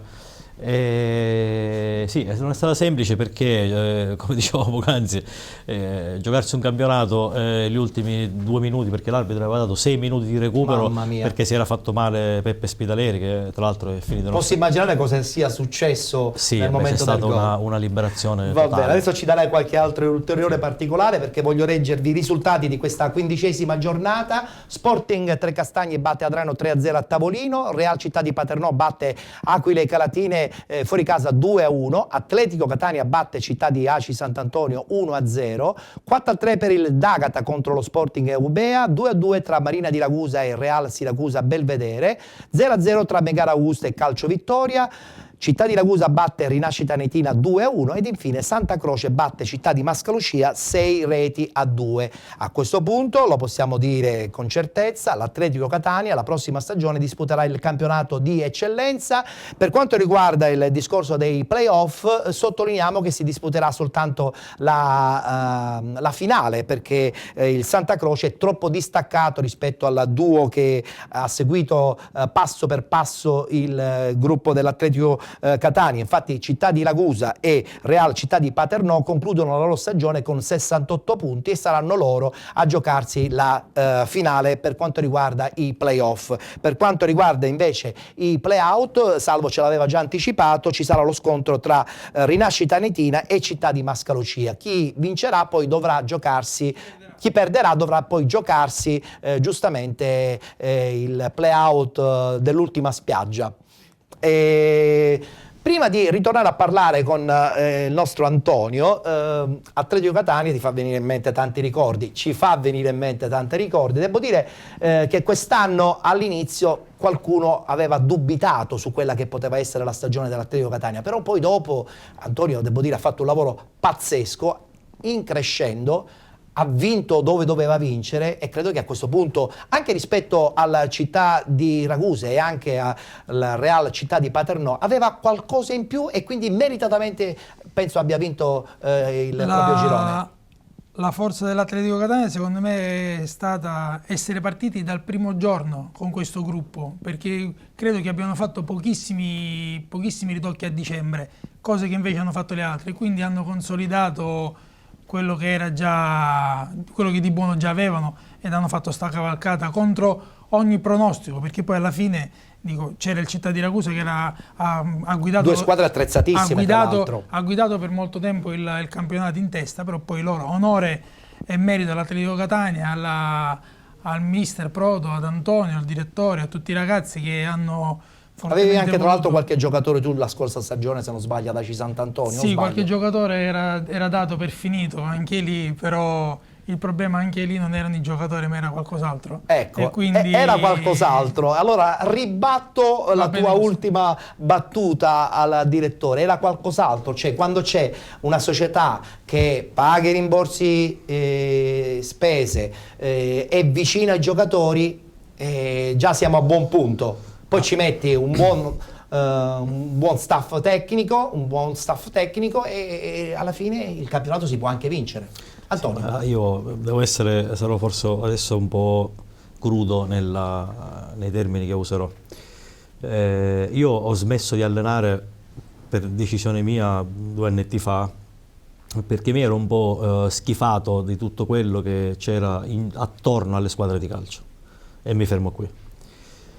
Mi sono reso conto di una cosa, che per far bene la società deve essere una società sana, una società seria, una società che se programma in modo dettagliato 8 mesi, 9 mesi, non 2 mesi, sì, perché nel 90% dei casi si programmano 2 mesi, anzi spesso si prendono in giro pure gli atleti dicendo no, vieni qua, non ti preoccupare, è tutto a posto, poi forse si parte ad agosto, a settembre-ottobre già non si ci arriva più. È vero, è vero. Questo è il modo più sbagliato per fare calcio. Il calcio non è solo in queste categorie la domenica mettere un completino e scendere in campo. È tutta la settimana, è una preparazione mentale, globale. Perfetto. Ed è una questione di metodo, io ne sono fermamente convinto. È una questione di programmazione, è una questione di saper fare le scelte giuste. Adesso è facile dire abbiamo vinto il campionato, abbiamo fatto le scelte giuste. Noi abbiamo iniziato con un gruppo importante, come diceva Salvo, la scelta è ricaduta su questi ragazzi che sono stati veramente strepitosi dal primo all'ultimo, e non è stato un caso aver scelto uno per uno queste persone, perché è tutta gente comunque abituata a vincere. Oggi parlavo col capitano, con Lino Signorelli, questo è l'11° campionato che vince fra promozione e eccellenza. Non si vincono a caso tutti questi campionati. Ho visto oggi Giorgio Corona a 42 anni esultare sull'1-0 al 94esimo come se fosse un novellino che era alle prime armi. Indubbiamente. Ragazzi dei perfetti sconosciuti per la categoria, che hanno dato l'anima. Il mister, che mi sento di dire che è veramente ha dato tanto, è cresciuto parecchio quest'anno. Anche per lui è stata una stagione importante, no? Dopo la parentesi di Adrano, per lui era un rimettersi in gioco con una società anche importante, figlio del presidente, che disse ne voglia, però poi alla fine parlano i fatti. Hai toccato un tasto importante, perché la pressione che avevamo addosso io e Damiano quest'anno era doppia. Era doppia, immagino. È stata una pressione non indifferente, però fermo restando che con la società alle spalle importante, il lavoro paga sempre. Assolutamente. Il lavoro paga, perché noi avevamo il Città di Ragusa, che è una squadra che gioca a calcio, ci tengo a sottolinearlo, gioca a calcio. Guidata da Lavaccara, da Calogero Lavaccara, con il Real Paternò, un'altra signora squadra che hanno fatto un grandissimo campionato. C'è stato un periodo dell'anno che eravamo a 7 e 9 punti rispettivamente. Per questo ho detto che la seconda parte per voi è stata pazzesca. E ci abbiamo creduto, non abbiamo mollato, vincendo anche le partite importanti, come ad esempio quella di Ragusa. Lì è stata la svolta, perché è stata la svolta quella di Ragusa, come è stata la svolta andare a giocare ad Augusta. Avete uscito il discorso Augusta, vi assicuro che ad Augusta non si può stare neanche lì in piedi. Ne parlavamo proprio abbondantemente. Ed hanno una gran bella squadra. Grazie al mister Costa che mette a disposizione quel campo. È vero, è una proprio struttura questo. privata. Stavo dicendo proprio questo. Infatti. Ma adesso cosa succederà per la prossima stagione? Ma adesso stasera festeggerete, sarete tutti contenti, indubbiamente, però adesso c'è il risveglio del lunedì e lì bisogna subito mettersi al lavoro per la prossima stagione. Noi abbiamo già parlato con il dottore Proto. Questa è una squadra che è in continua, un gruppo che è in continua evoluzione. Bene. Avevamo parecchi 99 e 98 che hanno fatto la differenza dal mio punto di vista quest'anno. E credo che le prospettive per fare un campionato più che dignitoso l'anno prossimo ci sono tutte. Benissimo. Senza stravolgere nulla, perché l'errore più grosso che si può fare quando si sale di categoria, si pensa che cambiando 23 giocatori si vincono i campionati. Io non la penso così. Assolutamente. Ragazzi dello Sporting Augusta, il prossimo anno non incontrerete l'Atletico Catania, ma avete capito di che cosa stiamo parlando. La prossima sarà una stagione impegnativa dove veramente bisogna lavorare giorno dopo giorno. Che ne pensi, Stefano? Sì, penso che sicuramente il livello del campionato si alzerà, ma noi non abbiamo paura. In squadra abbiamo molti giocatori che hanno fatto non la promozione ma categorie superiori. E anche questo è il motivo per cui quest'anno la società ha fatto bene. Assolutamente. Coordinata dal mister Zarbano, che è la ciliegina sulla torta. Beh, un'esperienza considerevole per la categoria. Nel frattempo stiamo vedendo le immagini di questo Sporting Augusta che ha festeggiato già da qualche settimana il passaggio in promozione. Da lì possiamo capire che avete un bel gruppo, Beppe. Il gruppo esiste, è forte, probabilmente è stata veramente l'arma in più. Ma il gruppo sì, è forte, ma tutto questo grazie alla società, perché tu durante un mese, quando arrivi a fare 6-7 manciate, e arrivi a capire che le manciate sono di più degli allenamenti. Intendiamo un momento in cui ci si aggrega per mangiare. Vabbè. Arrivi a capire che... Certo. Indubbiamente ci sono le credenziali giusti. Qual è stato il momento più importante, Stefano? Il momento in cui avete capito che veramente era la vostra stagione? Allora, io personalmente analizzo e focalizzo questo elemento nella partita forse che non tutti si aspettano, quella col tutta San Gregorio, dove abbiamo vinto 0-1 al 94esimo, tra l'altro ha segnato mio fratello, che tengo a sottolinearlo, ed è stata la partita che, una partita soffertissima sotto tutti i punti di vista, 0-0 non riusciamo a sbloccarla. Al 94esimo siamo riusciti a sbloccarla. E lì avete capito che era la stagione vostra.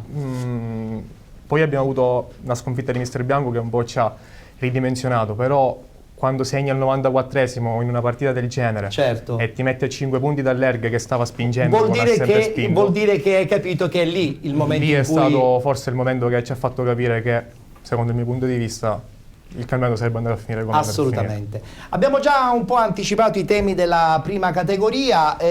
Parlando di prima categoria voglio sottolineare indubbiamente il girone A vinto da una società di Castellammare del Golfo, ovvero la Nuova Sportiva del Golfo. E proprio sulla Nuova Sportiva del Golfo io adesso vi voglio far vedere un video che riassume in un certo senso la stagione e il grande successo di questa squadra con il presidente Grasso in prima persona. Guardiamoci il video e poi avremo modo anche di vedere gli altri gironi del campionato di prima categoria.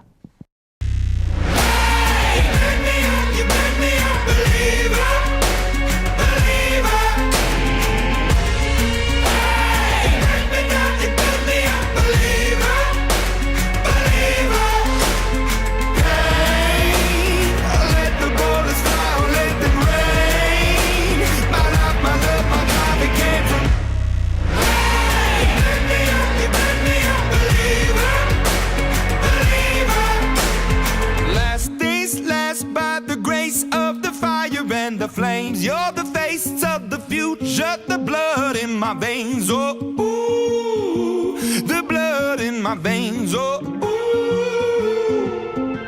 But they never never did ever lived, ebbing and flowing, inhibited, limited, till it broke up when it rained down. It rained down like.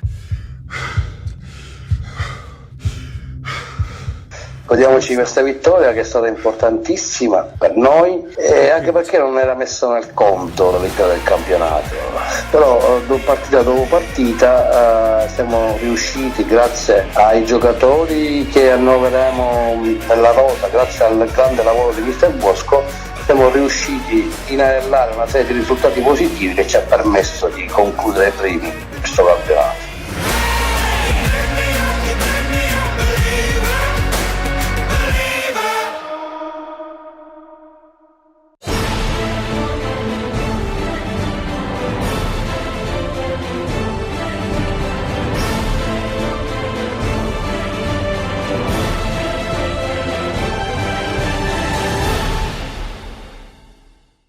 Quest'anno il Castellammare del Golfo ha avuto un'altra bella realtà, la nuova sportiva del Golfo che raggiunge il campionato di promozione, devo dire con grande successo. Dovremmo avere tra l'altro al telefono il presidente proprio della nuova sportiva del Golfo. Pronto presidente? Buonasera, ciao Ettore, come stai? Bene, io sto bene presidente carissimo, ma io ti avevo lasciato ad Alcamo vincente, adesso ti ritrovo vincente anche con la nuova sportiva del Golfo. È la dimostrazione che dove vai, insomma, porti risultati e porti successo. Ma voglio dire, visto che siamo in diretta telefonica, anche nel mio paese di Buseto ho vinto anche 3 campionati. Ah, quindi... bene, questo mi mancava. L'Alcamo ci siamo conosciuti con te grazie ai Penalty Awards del 2014. Esatto, brava, lì poi per un rigore al 90° sbagliato non siamo andati in Serie D. Poi l'anno successivo sempre ad Alcamo ci siamo salvati e poi per un anno mi sono fermato. E, avendo degli amici a Castellammare, l'estate scorsa mi hanno un po' parlato di questa nuova sportiva, che era una società che aveva disputato la prima categoria ed era retrocessa in seconda. C'era nuova gente che si voleva inserire in questo contesto sportivo, mi hanno coinvolto e abbiamo chiesto il ripescaggio.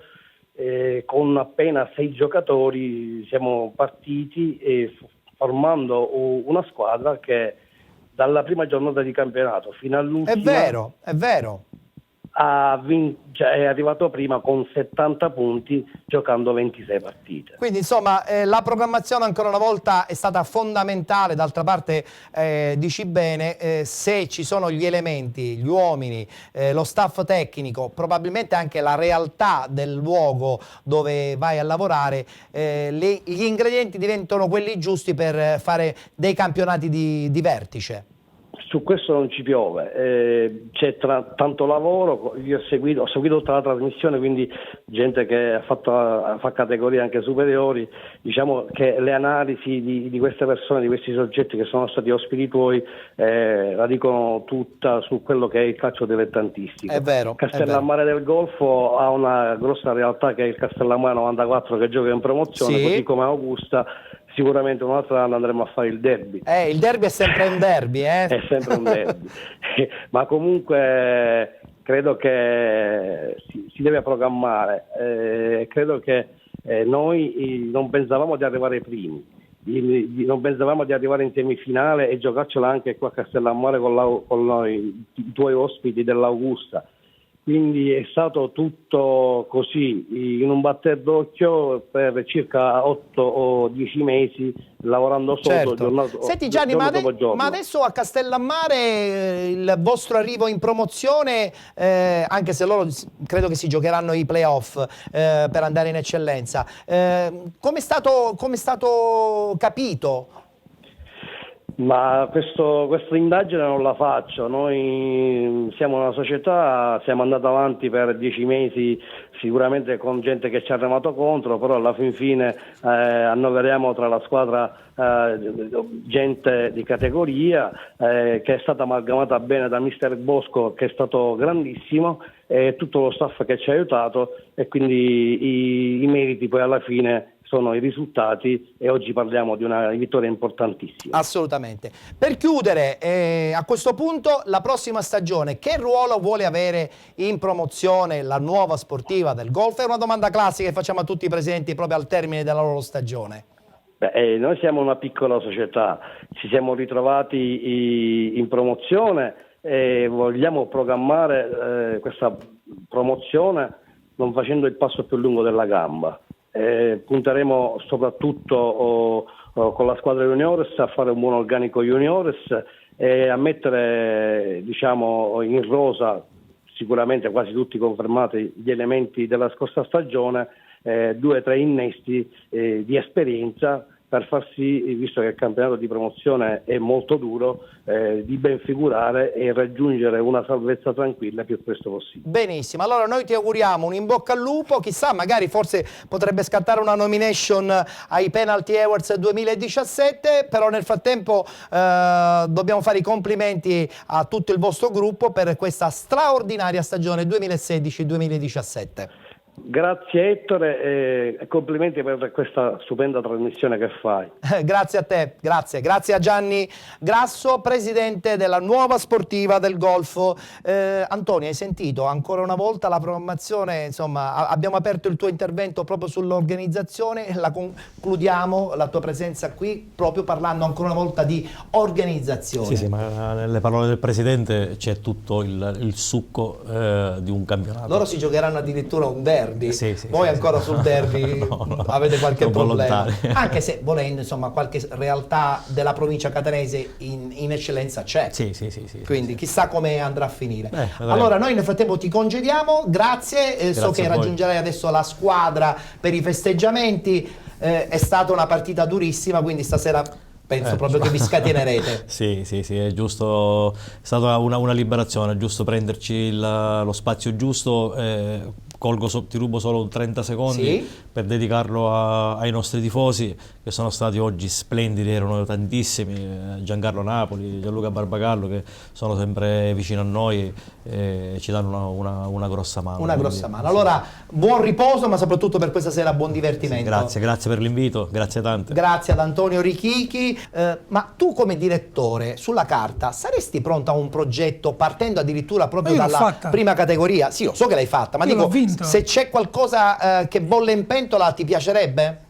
Allora io facevo il direttore in Serie D alla Nissa e l'anno dopo sono andato dagli Sant'Antonio in prima categoria e vinsi il campionato, quindi è tutto dire. La categoria è relativa, se ci sono i presupposti per fare bene, le categorie sono relative. Certo, si spera di fare sempre meglio, no? Perché se ci hanno delle ambizioni si vorrebbe arrivare nei professionisti. Però. Che dirti, un in bocca al lupo anche per te per la prossima stagione. È da penalty che mi porta fortuna. Assolutamente. Grazie a Salvo Castorina. Parliamo adesso ancora di prima categoria, parliamo del girone B, dove il Bagheria Città delle Ville, vincendo quest'ultima partita, ha finalmente ottenuto il passaggio al campionato di promozione. Mentre per quanto riguarda i playoff e play-out, i play-off saranno chiari e definiti, la Stefanese giocherà direttamente la finale perché c'è un notevole distacco con la terza in classifica, ovvero l'Acquedolci, mentre per quanto riguarda i play-out Cefalù Calcio che si era ritirato nel corso della stagione praticamente è retrocesso, mentre giocheranno i play-out Borgonuovo contro Umbertina. Amici dello Sporting Augusta, a questo punto, guardando anche gli altri gironi del campionato di prima categoria, ci rendiamo conto che ci sono tante belle realtà. Adesso anche voi siete una realtà. Gioiosa Marea, per esempio, che ha vinto il girone C del campionato di prima categoria, è una bella realtà. Che non dico che la andrete a scontrare perché probabilmente sarete inseriti in un girone siracusano-catanese, ma siete pronti eventualmente a battagliare anche la prossima stagione? Bomber? Ma io credo di sì, anche perché se non mi sbaglio la Polisportiva Gioiese, quella che ha appena nominata, credo che ha vinto il campionato con pochi punti, credo 47 o 49. Sì. Allora, parliamo proprio del girone C del campionato di prima categoria. La Polisportiva Gioiosa l'ha vinto la scorsa settimana, o giù di lì. Al secondo posto si è classificata l'Orsa Pozzo di Gotto con 48 punti, a seguire il Saponara con 42 punti e poi abbiamo la Promende Calcio e il Pro Tonnarella con 41 punti. A questo punto i playoff sono definiti, Orsa Pozzo di Gotto che giocherà contro il Pro Tonnarella e poi l'altra semifinale sarà tra la squadra del Saponara e il Promende Calcio. Tra l'altro sottolineiamo che il Pro Tonnarella, che vi ha eliminati, dico bene, vi ha eliminati in Coppa, una battuta veloce. Allora, se chi non ha visto la partita non ci può credere. Lo sappiamo perché il presidente mi ha detto che veramente avete giocato ad una porta. Quando tu giochi 80 minuti nella porta avversaria la colpa è sua, la colpa è sua. Ha sbagliato il rigore. Hai sbagliato il calcio di rigore. Hai sbagliato il rigore in vita mia. Vabbè, succede. Per quanto riguarda i play-out del girone C, i play-out saranno tra la Gualtierese e il Furnari Porto Rosa, mentre già retrocesso il Nuova Azzurra appunto in seconda categoria. Girone D, squadra vittoriosa la Paternese già da parecchie settimane, in testa in questo girone D con 57 punti, l'Atletico Fiumefreddo con 52, il Valdinisi con 49, 47 per l'Atletico Messina ed infine Libertas Aci Real con 41 punti, non sufficienti per fare la semifinale dei play-off. Pertanto l'Atletico Fiumefreddo va già direttamente in finale play-off, la semifinale sarà tra Valdinisi Calcio e Atletico Messina. Per quanto riguarda i play-out invece abbiamo il Francavilla che è retrocesso essendo ultimo classificato. I play-out saranno tra il Città di Villafranca e la Polisportiva Sant'Alessio. Girone E, siete contenti? È il vostro girone. Sporting Augusta, straordinaria stagione, in testa con 62 punti, l'Erg con 59, il Floridia con 53, Aci Catena con 52 e Mister Bianco con 50. Con i play-off che si sono disputati e lì a sorpresa generale l'Erg che perde contro il Mister Bianco, quindi il Mister Bianco che accede alla finale, ma anche l'Aci Catena che va a vincere a Floridia, per cui la finale sarà tra Aci Catena e Mister Bianco. Un vostro pensiero, ma soprattutto un vostro pronostico. Chi vedete a questo punto vincente come secondo ufficiale di questo girone? Ma io credo che l'Aci Catena giocando in casa ha più possibilità rispetto al Mister Bianco.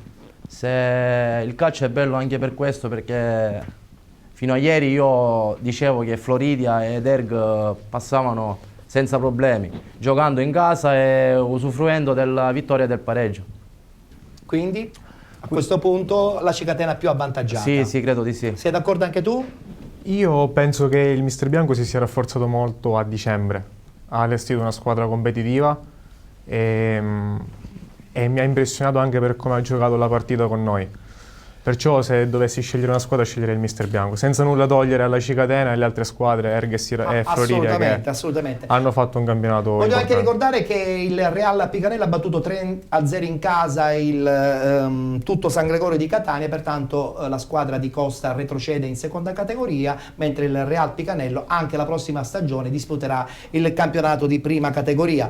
Voglio anche ricordare il girone F che è stato vinto dal New Modica con 51 punti, vedremo cosa succederà e lo comunicheremo naturalmente la prossima settimana, perché siamo quasi in chiusura. Però una battuta la vogliamo fare giustamente con i nostri due atleti dello Sporting Augusta. Ragazzi, io credo che il lavoro alla fine ha pagato. Certo, la società ha inciso, vi ha dato una grossa mano d'aiuto, non vi ha fatto mancare nulla, mi avete detto, no? Cardile e Longo sono due rappresentanti che oggi vogliono giustamente esaltare soprattutto lo staff dirigenziale. Non so se siete d'accordo. Cardile. La società non ci ha fatto mancare nulla dal primo all'ultimo giorno, ha coccolato tutti noi, che dai piccoli rimborsi spese alle cure prestate quando un giocatore subiva un infortunio.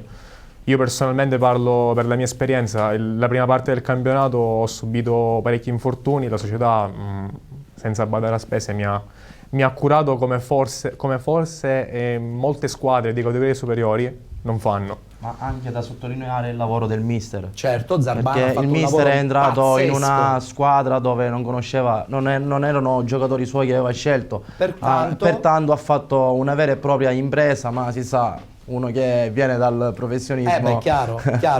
La sua esperienza poi vi è servita anche a voi, voglio anche dire, no? tanto. Sotto questo punto di vista.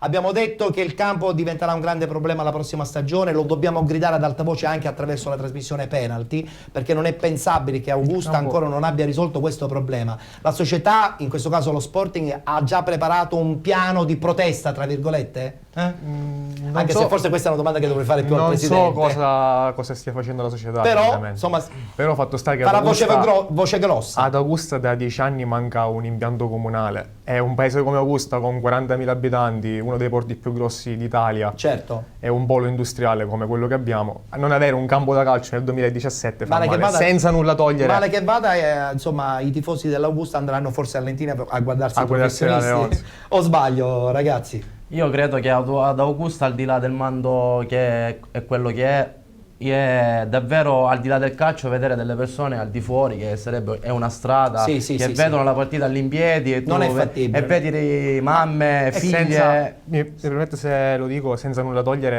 ai privati che gestiscono il campo, che senza quello ad Augusta non c'è niente. Assolutamente, e questa è una cosa assolutamente da gridare ad alta voce. Amministrazione di Augusta, cercate di risolvere questo problema. Mi faccio portavoce, ma credo che sia il pensiero di tutti gli sportivi della provincia di Siracusa, che spesso e volentieri, insomma, hanno qualche campo un po' disastrato. Dico bene? È vero. Perfetto. Allora, io ringrazio Stefano Cardile, difensore dello Sporting Augusta, ringrazio anche Beppe Longo, attaccante. Quanti gol quest'anno? Complessivi 18, da dicembre a 15. Va bene, quindi insomma bene o male una stagione considerevole. In bocca al lupo per la prossima stagione, confermati? Questo non ve l'ho chiesto. Per ora abbiamo staccato la sfida. Esatto. Saluto. Avete già festeggiato comunque. Sì, Ieri sera so che avete fatto baldoria. Sì, abbiamo fatto una cena tra noi compagni e la società. Giusto. Una delle poche. Bene, ma lo spirito del dilettantismo deve essere questo. Quando c'è questo, arrivano i risultati, ok? Allora un saluto e un abbraccio forte a tutta la dirigenza dello Sporting Augusta, in primis naturalmente il presidente Massimo Casertano. Un in bocca al lupo anche a queste due belle realtà che siete stati voi in questa stagione. E un in bocca al lupo va a te per la tua trasmissione, perché davvero paragoni il calcio siciliano dilettantistico ai massimi livelli. Guarda, è un complimento che accettiamo volentieri, perché ricordando a tutti che Penalty porta bene. Penalty porta bene, detto bene. Ok, grazie ai ragazzi dello Sporting Augusta. Ci congediamo anche per questa settimana, una puntata un po' travagliata perché i risultati sono arrivati in corso d'opera, saranno più completi naturalmente fra 7 giorni, con le dispute anche delle finali. Per quel che riguarda Penalty, appunto, ritornerà in scena domenica prossima a partire dalle ore 19 sino alle ore 22. Questa sera saremo tra l'altro in replica dopo le 22 e saremo in replica anche domani a partire dalle 23:30. Un saluto anche e un abbraccio a tutto lo staff tecnico, in primis il nostro regista Giuseppe Giuffrida, e appuntamento alla prossima settimana.